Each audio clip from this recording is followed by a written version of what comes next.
Hello guys, welcome to Pakistani real reaction. तो कैसे हैं आप सब? उम्मीद है आप सब बढ़िया होंगे और मजे में होंगे। मेरा नाम है मुदस्सिर, मैं हूं मुबशिर। सो गाइस, भारत ने 24 घंटों में किया तुर्की का 1 लाख करोड़ का नुकसान। तो 1 लाख करोड़ है कि 10,000 करोड़ है? 10,000 करोड़। अब ये पता नहीं कितने लाख, मुझे तो लग रहा है भाई इतने करोड़ का नुकसान कर दिया। बॉयकॉट ऐसा भारत ने चलाया, तुर्की की तार तार हो गया भाई, तुर्की की फाड़ के रख दी है।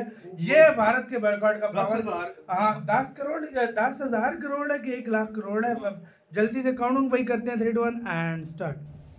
तो देखिए, तुर्की के विरुद्ध जो है आवाज अब उठने लगी है और आर्थिक युद्धकालीन पुतला जो है वो भी तुर्की का फूका गया है। और उधर गाजियाबाद की साहिबाबाद फल मंडी में एक बड़ा फैसला लिया गया। मंडी के व्यापारियों ने तुर्की से सेब का आयात पूरी तरीके से बंद करने का ऐलान किया है। और अब एक बड़ा इम्पैक्ट आ रहा है टर्की और आज़रबाईजान पर। तो ये तैयब अर्दवान जो है ना, वो तो अब सर पकड़ के बैठ गए होंगे कि ये क्या हो गया, लेकिन ये तो होना ही था। फसली सीजन में भारत में टर्की से करीब 1,000 से 1,200 करोड़ रुपए के सेब आयात किए जाते हैं, लेकिन अब इनकी जगह अन्य देशों और घरेलू स्रोतों से सेब की आपूर्ति की जाएगी। तुर्की द्वारा पाकिस्तान को खुले आम समर्थन दिए जाने के जवाब में पुणे के मसाला एवं मेगा संघ ने तुर्की से खुबानी और हेजलनट के आयात का बहिष्कार करने का निर्णय लिया है। संघ के अनुसार पूना के हिसाब से देखा जाए तो इसका महीने का 100 से 200 करोड़ का ट्रांजैक्शन होता होगा टर्की से, और महाराष्ट्र के हिसाब से तकरीबन 1,000 से 2,000 करोड़ का ट्रांजैक्शन होता होगा। यहाँ पे बहुत बड़े बड़े इंपोर्टर्स पूरे महाराष्ट्र भर में हैं, और भारत देश का हिसाब किया जाए तो 10 से 20,000 करोड़ का कम से कम इसका इंपोर्ट टर्की से होता है। अगर ये पूरा बहिष्कार किया जाएगा तो टर्की की एक बहुत बड़ी कमर टूटेगी। इससे उनका बहुत आर्थिक बड़ा नुकसान होगा, क्योंकि भारत एक बहुत बड़ा कंज्यूमर मार्केट है। टर्की को अगर टर्की का अगर बहिष्कार होता है भारत की तरफ से, तो उनकी 50% कमर आर्थिक नुकसान काफी बड़ी मात्रा में होगा। साफ इनकार कर दिया कि भाई ये मुझे सूट नहीं करता, मैं ऐसा कर नहीं सकता।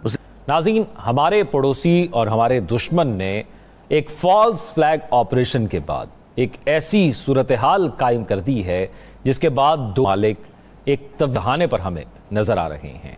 ऐसी सूरत हाल ना बने, लेकिन है तो मक्कार ना हमारा दुश्मन और हमारा पड़ोसी।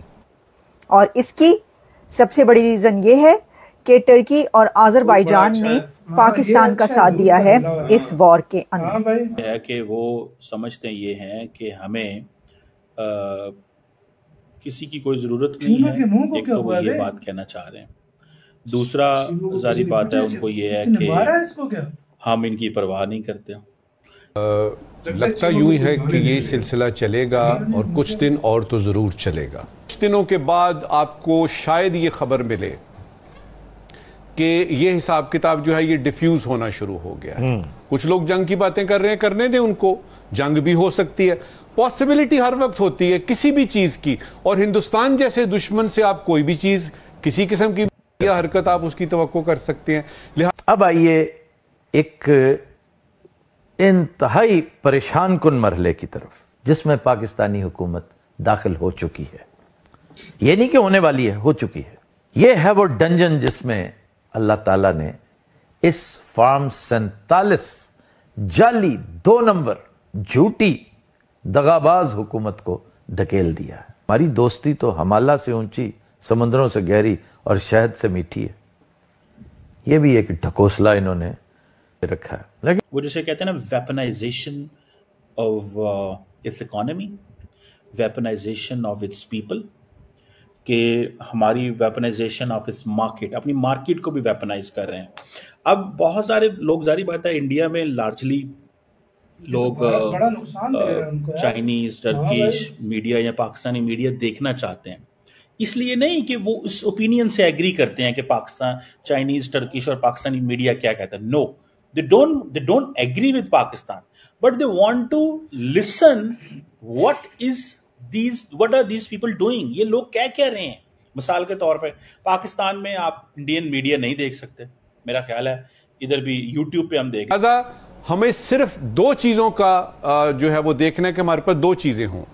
एक मुसम्मम इरादा है, मुसम्मम इरादा है कि हमने अपने मुल्क की हिफाजत करनी है, हमने अपने मुल्क की बाउंड्रीज की हिफाजत करनी है, हमने अपने अवाम की हिफाजत करनी है, नंबर 1।